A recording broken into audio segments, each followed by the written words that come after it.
Hello बच्चों, कैसे हैं? आई होप कि तीनों वीडियो आपने देखी होंगी और आपको कंपोनेंट्स ऑफ सेल में प्लाज्मा मेम्ब्रेन बहुत क्लियर हो गया होगा। ठीक है, आज हम पढ़ेंगे न्यूक्लियस। देखो ये और भी ज़्यादा इम्पोर्टेंट होता है। It is a second one component of the cell. Why it is so important? Because it control all the activities. ठीक है, now just see the structure of nucleus. So this is the structure of nucleus. Just see the structure. It is having a circular structure. It is having a double membranous layer. It is showing nucleolus, nucleoplast, nuclear pore, nuclear envelope. So just I will tell you about the importance of nucleus. First is the nucleus was the first organelle to be discovered. Nucleus is the first organelle. Robert Hooke ने सबसे पहले cell के अंदर जो organelle देखा था वो nucleus ही था। ठीक है, तो इसलिए ये फर्स्ट ऑर्गेनल है जो डिस्कवर किया गया। Second one, the nucleus is also known as the brain of the cell. अब क्योंकि ये सभी एक्टिविटीज सेल की कंट्रोल करता है इसलिए हम इसको बोलते हैं ब्रेन ऑफ द सेल। आपकी बॉडी में भी जितने फंक्शन है वो ब्रेन कंट्रोल कर रहा है। इसी तरह से न्यूक्लियस भी क्या करता है? सेल के हर फंक्शन को कंट्रोल करता है। अब यहाँ पर इसी टर्म के लिए हम और भी टर्म यूज कर सकते हैं, control centre of the cell, this okay, and another one headquarter of the cell. तो इसी तरह से हो सकता है आपको कुछ इसी तरह की सिनोनिम्स टॉपिक्स मिल जाए for the nucleus. So don't forget it is the main controller of the cell. Clear? What is its structure? It is a dark colored, देख रहे हो आप, spherical और oval dot like structure near the center of the cell. अब जो एक cell है उसके अंदर एक डॉट लाइक स्ट्रक्चर के रूप में स्फेरिकल शेप में हो सकता है, ये ओवल शेप में हो सकता है, और न्यूक्लियस डिपेंड करता है सेल के स्ट्रक्चर पर भी, तो ये बहुत सारे शेप्स में हो सकते हैं। ठीक है, next is the main structures making up the nucleus is the nuclear envelope. अब जो ये न्यूक्लियर एनवेलप है, देखो बेटा ये डबल मेम्ब्रेनस है तो ये न्यूक्लियर एनवेलप कहलाता है। ये डबल मेम्ब्रेन से बना हुआ होता है, तो ये बहुत इंपॉर्टेंट यूनिट है सेल की, इसलिए इसको कंप्लीट प्रोटेक्शन प्रोवाइड होता है। So nuclear envelope is a double membranous layer that encloses the entire organelle. तो ये एक ऐसी प्रोटेक्टिव लेयर होती है जो न्यूक्लियस के अंदर के मटेरियल को बाहर नहीं जाने देती आसानी से, और आसानी से बाहर के किसी भी मटेरियल को अंदर नहीं आने देती। ठीक है, क्योंकि इसका रोल बहुत इंपॉर्टेंट है। अभी आपको मैं नेक्स्ट स्लाइड में बताती हूँ what is the function of nucleus.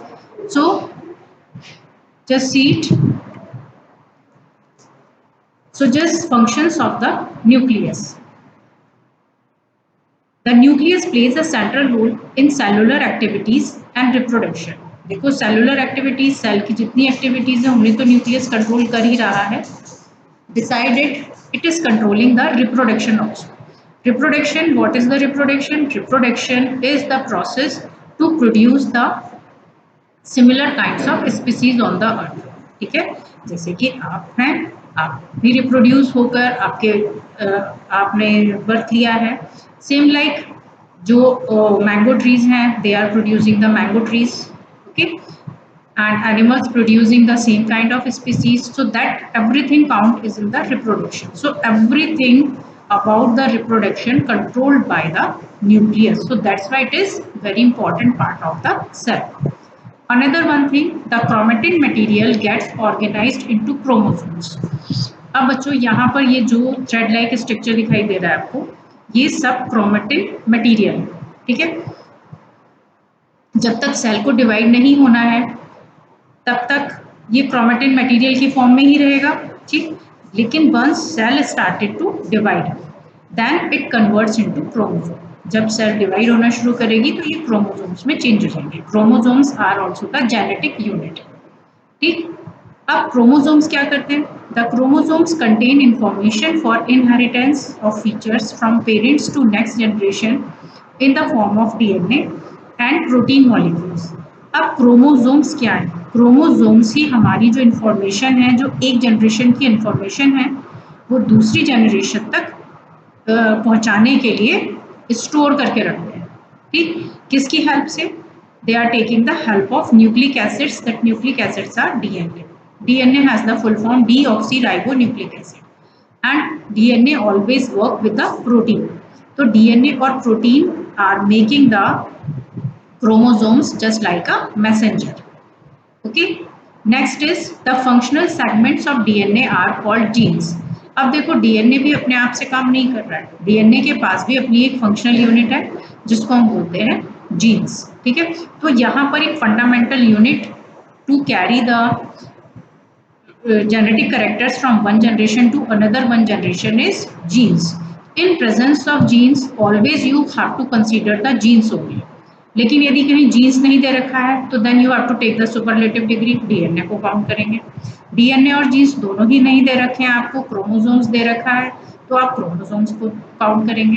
Chromosomes भी नहीं दे रखा है, ना ही डीएनए दे रखा है, ना ही जीन्स आपको दे रखा है, then you can count the chromatin material to transfer the genetic characteristics from one generation to another generation.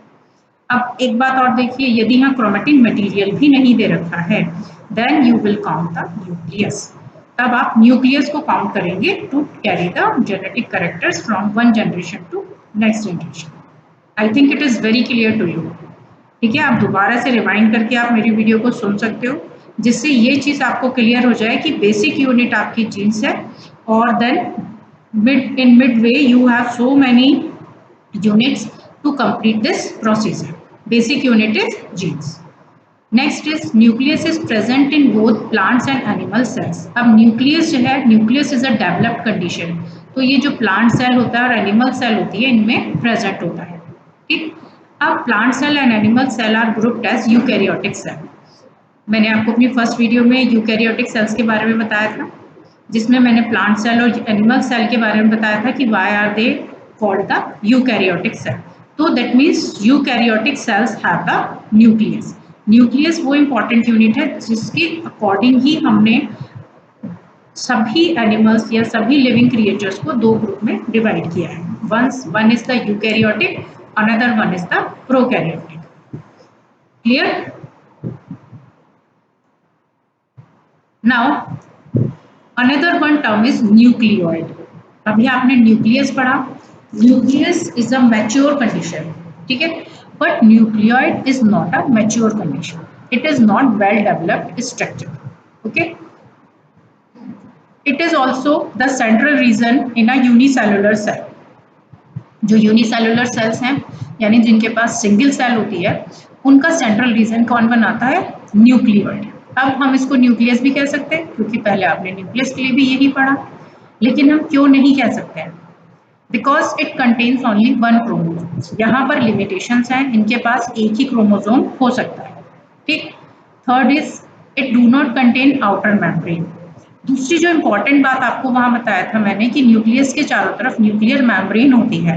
ठीक है, यहाँ पर न्यूक्लियोइड के चारों तरफ कोई भी आउटर मेम्ब्रेन नहीं होती है, तभी ये वेल डेवलप्ड स्ट्रक्चर नहीं है. ठीक है, it is present in prokaryotes. अब ये किस में प्रेजेंट होता है? प्रोकैरियोट्स में. प्रोकैरियोट्स क्या है? Prokaryotes are the unicellular.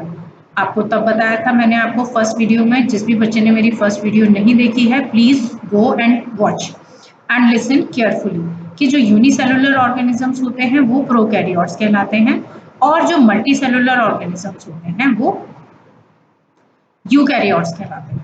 ठीक है, इनका एग्जाम्पल है bacteria. Just you can see the structure of the bacteria. ये आपको एनसीईआरटी बुक में से इसको ड्रॉ करना भी सीखना है और लर्न भी करना है, क्योंकि बहुत बार प्रोकैरियोटिक सेल आपको ड्रॉ करने के लिए मिलती है और इसमें प्रोकैरियोटिक सेल को आपको ड्रॉ करना होता है. ठीक है, just you can see this is the structure of pilus capsule that it is having a cell wall in their outer membrane, that is cell wall, plasma membrane, nucleoid, cytoplasm, ribosomes, flagellum. Just you can see nuclear membrane नहीं है तो जो भी chromatin material है वो scattered रहता है cytoplasm के अंदर. ठीक है बच्चों। So nucleic acids present in nucleus, so these nucleic acids are DNA and RNA. So what is the full form of DNA? Deoxyribonucleic acid. And what is the full form of RNA? It is ribonucleic acid. तो बच्चों आपको ये full form बहुत अच्छे से याद करनी है, क्योंकि ये फुल फॉर्म आपसे अक्सर पूछी जाती है और ये भी क्वेश्चन आपसे पूछे जाता है, right 2 nucleic acids present in nucleus. So the nucleic acids are DNA and RNA. Okay, and what are these full form? DNA full form is deoxyribonucleic acid, RNA full form is ribonucleic acid. Structure आपके में नहीं होता है, but मैं आपकी more knowledge के लिए आपको बता देती हूँ कि RNA सिंगल स्ट्रैंडेड होते हैं और DNA डबल स्ट्रैंडेड होते हैं. Clear? Now, on the basis of nucleus and nucleoid, we have the different groups of prokaryotic and eukaryotic cells.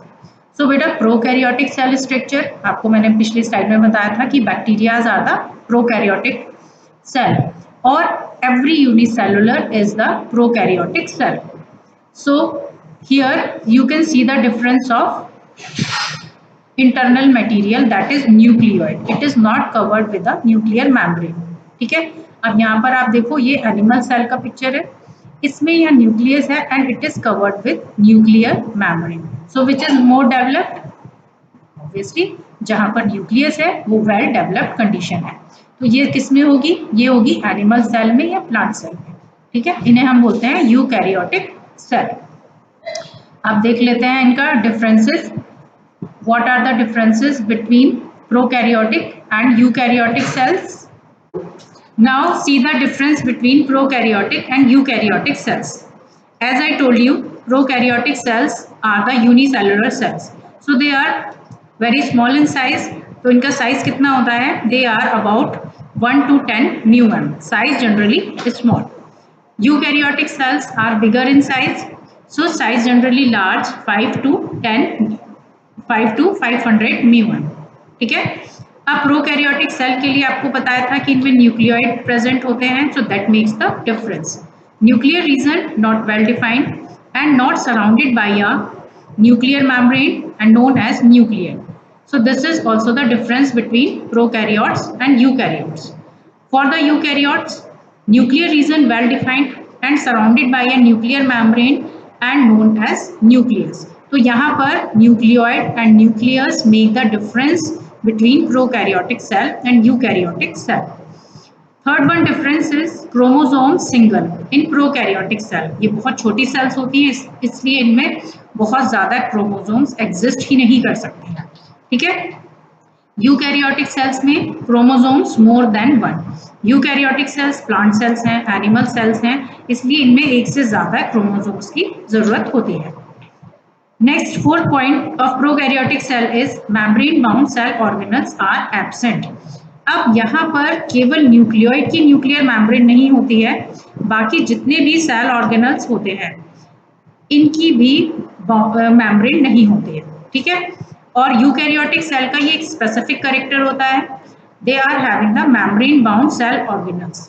ठीक है, क्योंकि यूकैरियोटिक सेल्स में हर वर्क बहुत प्रॉपर और प्रिसाइज होता है. So that's why eukaryotic cells bears the membrane-bound cell organelles. Prokaryotic cells के एग्जाम्पल हैं बच्चों bacteria and blue green algae. ठीक है. और यूकैरियोटिक सेल्स जैसे कि मैं बार बार रिपीट कर रही हूँ, प्लांट सेल्स और animal cell.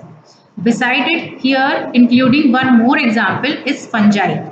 Fungi are the eukaryotic cells because they are also multicellular. I think it is very clear to you. एक बार हम इसका डायग्राम आपको और दिखा देते हैं, उसको आप फिर से देखिए एंड देन ट्राई टू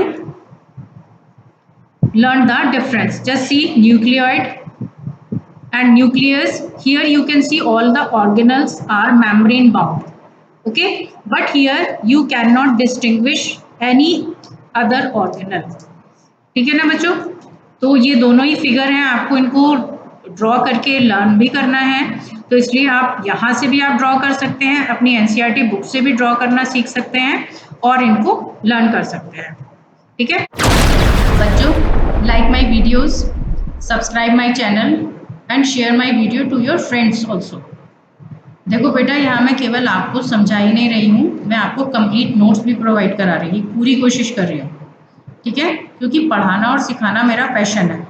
इसलिए मैं ये चाहती हूँ कि 9th क्लास के जितने भी स्टूडेंट्स हैं उन तक मेरा ये वीडियो पहुँच जाए और वो अपना सिलेबस कंप्लीट कर सकें, क्योंकि ये सिलेबस केवल 9th क्लास के लिए नहीं होता है, आगे कंपटीशन लेवल तक भी आपको हेल्प करता है। तो आप लोग इसको लाइक करें, सब्सक्राइब करें, ज़्यादा से ज़्यादा शेयर करें, ठीक है। आप मुझे गूगल क्लास पर भी ज्वाइन कर सकते हैं, और कर सकते ही नहीं, आपको करना ही चाहिए।